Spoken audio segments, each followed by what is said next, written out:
Hi, friends. It's Miss Catherine, and today we're doing some read alouds. And we're going to do Our Librarian Won't Tell Us Anything. Let's do this book.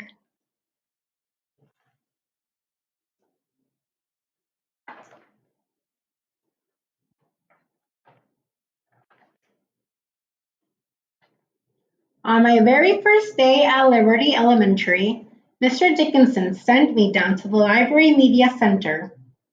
Bring back a couple of books you'll enjoy, Robert. You bet.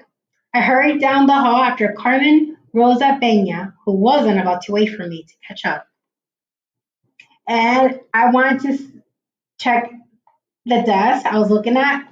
Who can teach kiddos everything? The librarian. Okay, so we're going to the media center. Ooh, through the double glass doors, I could see the story alcove, the animal skeleton collection, 12 student computers with swivel chairs, and thousands of books. Everywhere kids were reading on beanbag chairs, typing at computers, or standing in the chairs. What?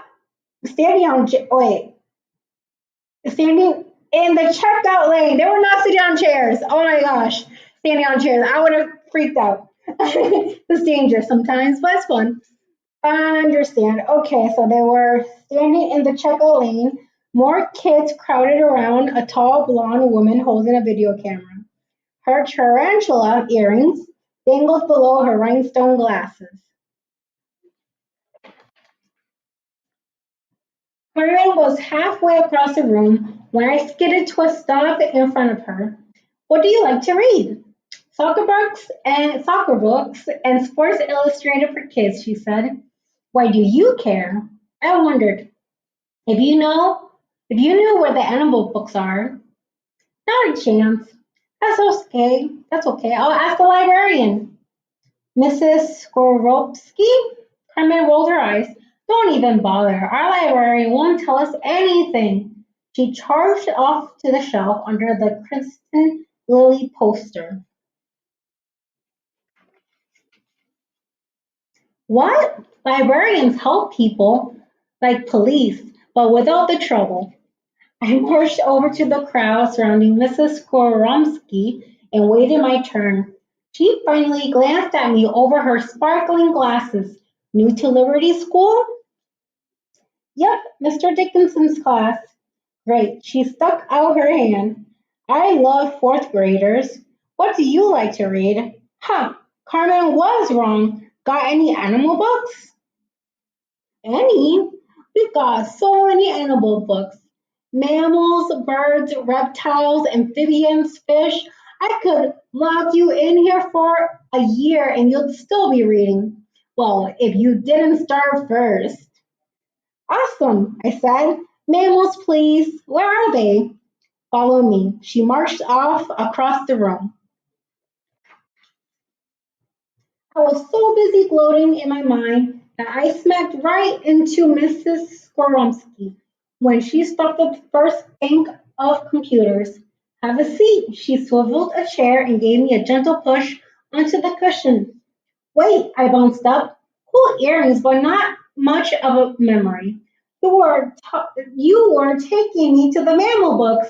She trolled the chair again and pointed. Say, her tarantulas bobbled near my cheek. She pointed to an icon on the screen. Click the online catalog and type mammals, MAMMALS, into the subject search box.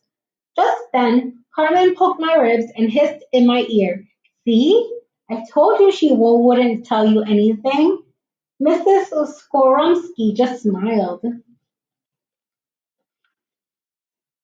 I clicked the search and got a long list of books. I chose a few titles and read more about them.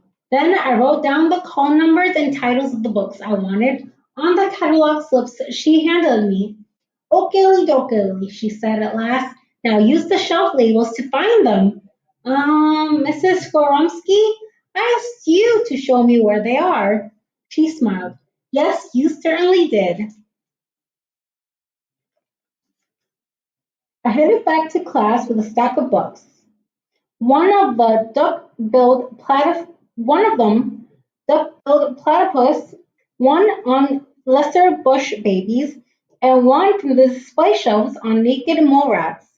Whenever I used the catalog to find books after that, Mrs. Skoromsky said I was a library success story.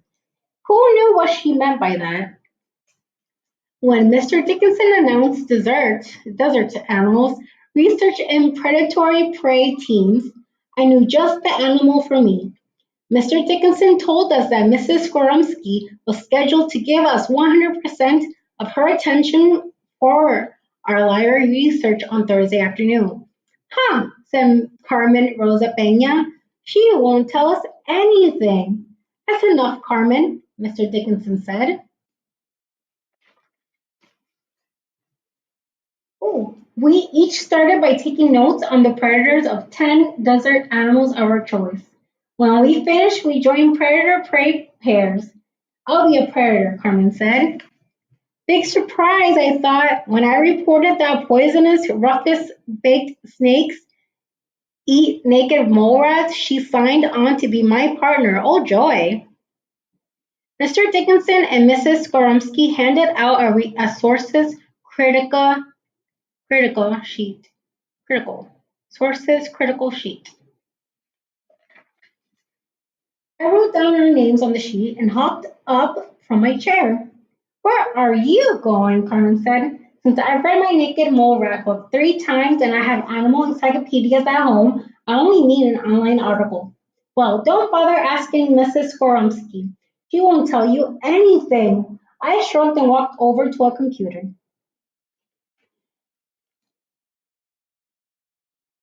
She swiveled the chair, sit and closed the catalog. The big blue E will open the kids' search engine. I typed naked mole rats in the search box. Up popped a list of links. I clicked on each one to see the article. Oakley dokley, she said. Now, which article has the most interesting facts? Print that one. Then I asked you to find me a good article. Mrs. Skoromsky smiled. Yes, you certainly did. Back in class, I shared my printout with Mr. Dickinson. I also tucked a poisonous rufous beaked snake article into Carmen's desk, but I didn't tell her who it came from. Each time I helped my classmates after that with the catalog at the nonfiction shelves or online, Mrs. Skoromsky said I was a library success story. Who knew what she meant by that? When Mr. Dickinson assigned a desert animal multimedia project, Carmen Rosa Pena and I finally had a huge fight. It's not fair. I missed the multimedia production lessons last fall, Carmen said. No problem, I said, since I hadn't even moved here yet. Mrs. Gormsky will definitely help us. Are you crazy? Carmen shouted. I told you she never tells us anything. She may not tell you anything, I yelled, but she always helps me. By the time I got to the library media center, Carmen was already there, taking notes on the poisonous rufous beaked snake again. Carmen looked up. Oh, look, it's Mr. Library Success Story. Don't tell me your research isn't done. I sniffed. I'm here to ask Mrs. Goromsky something. Don't even bother. I didn't wait for her to finish as I stomped off to the computers holding our multimedia product format sheet. I typed multimedia into the search engine. I groaned when I saw the enormous list of links. Mrs. Goromsky screeched to a halt behind me. What's up, Robert? Will you help me choose a multimedia project? Sure, come with me and bring Carmen along too. Do I have to? I asked. Mrs. Goromsky just patted my shoulder.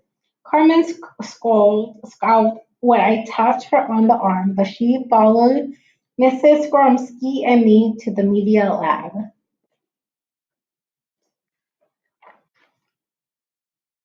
Mrs. Skoromsky connected the data, I meant data projector to her laptop and dimmed the lights. Then she grabbed two DVD discs and a CD from the AV shelves. Okily dokily, her eyes sparkled in the dark room. Let's view some student samples of each party now. And you two can decide. Hey, that's a great way to choose, I said. Mrs. Grumsky smiled. Yes, it certainly is. By the time Carmen and I headed back to class, her grumpy mood had dissolved into excitement about making a claymation film. Carmen said poisonous Rufus beaked snakes would be easy to make out of clay, like pretzel rods but without the salt. And she'd even scheduled us to meet with Mrs. Skoromsky the next day so we could begin filming. Last week, when Allison Chen moved to Liberty School, Mr. Dickinson sent her down to the Library Media Center with me. Mrs. Skoromsky tells me Robert is a library success story. Mr. Dickinson said. Who knew what she means by that? I said as I walked down the hall with my new friend Allison. You're going to love Mrs. Skoromsky. Our librarian can teach you anything. The end. That was a fun book. Our librarian won't tell us anything. And you can pick this up at your local library. Bye, friends.